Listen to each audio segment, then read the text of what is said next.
Hey everyone, welcome back to my channel. Tonight's story is one that still gives me chills. It's about love turned poisonous, a request that felt like a blade, and the kind of quiet, surgical revenge that doesn't need shouting to hurt. The title?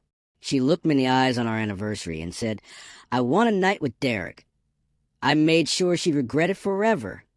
Here's how it all went down. We'd been married 8 years. I'm Alex, 37, a project manager who believes in steady work and steady love. My wife, Maya, was the sort of person people compliment. Graceful, witty, a woman who could make small talk feel like poetry.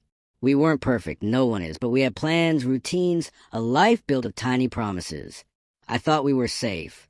That anniversary started like any other. I booked the rooftop table where we'd had our first date, dressed up, rehearse a toast. I brought a small wrap box, nothing extravagant, just a little thing she'd joked about months before. We ate, laughed, and for a while I let myself believe the world had been cracking under our feet. Then, mid-dessert, she did something I still replay in my head. She put down her fork, looked me dead in the eyes, and said, casual as if ordering coffee, "Alex, I want a night with Derek." The words hit me like ice.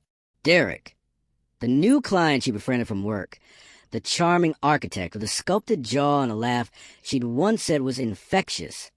I blinked, thinking it was a joke. She didn't smile. She repeated it, softer.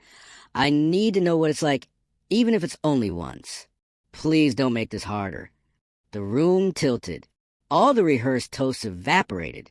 I felt something inside me seal over. Not rage, not tears, just a cool, terrible focus. I could have screamed, begged, thrown a plate, called her out in the middle of the restaurant. Instead, I forced a calm smile, slid the gift back under my napkin, and said, "Okay." She looked relieved, like I'd given her a pass. "Thank you," she whispered. "You're so understanding." That night, I didn't sleep. I didn't call a lawyer. I didn't smash her phone. I made coffee, sat in the dark, and planned. The decision was simple. If she wanted to break what we had, she could do it. But she would have to pay the price of truth and consequence, not just the cheap comfort of a lie and a secret. First, I protected the practical things. I moved our joint savings into accounts she didn't control and checked our legal documents. There were prenuptial clauses, titles, and shared investments that could be tampered with if I panicked. So I didn't. I secured every asset quietly through counsel. Nothing dramatic, just a clean legal fortification. It took less than a day and erased the angle of financial cowardice. If our marriage ended, it would be on fairness, not on him walking away with everything he'd helped build. Then I did something else. I hired one person I knew would help me. Not a private eye, not a hacker, a wedding planner. Ridiculous, right? But I had a plan that needed taste and timing, and she knew how to make moments feel real. I asked her to organize a surprise renewal for our anniversary 2 weeks later. A small group, the people who mattered, my parents, 2 close friends, and Maya's sister. I told the planner it was a birthday surprise for Maya's sister. She handled the rest. The date went on the family calendar, and everyone RSVP'd. Maya had no reason to suspect. Over the next fortnight, I listened, not to incriminate, but to understand. She texted Derek, casual, flirty, planning a chance meeting. She said things I couldn't quite believe. She thought it would be harmless. She thought she could compartmentalize. That's the arrogance I would use against her. I saved nothing digitally because that feels petty and often illegal. I saved it in a different way, in timing and testimony. I made sure people would be there when truth walked in. The night of the renewal arrived. The rooftop was decorated with string lights and a playlist of songs that had meant nothing to her. Maya arrived in a dress she loved, glowing suspiciously at ease. Derek? He had accepted an invitation. I bumped into him through a mutual contact and suggested he stop by to congratulate us on our anniversary extension. Totally plausible. Unsuspecting. Perfect. When Maya saw Derek walk up the stairs, her face changed for a beat. That's the moment I had been waiting for. I stood, tapped my glass, and asked everyone to share a memory. People laughed at first. Then the conversation turned to honesty, sweet confessions, awkward advice. I spoke about trust, honesty, the small cruelties that fester, when you think someone else will fix them. I spoke casually, then asked Maya to come closer.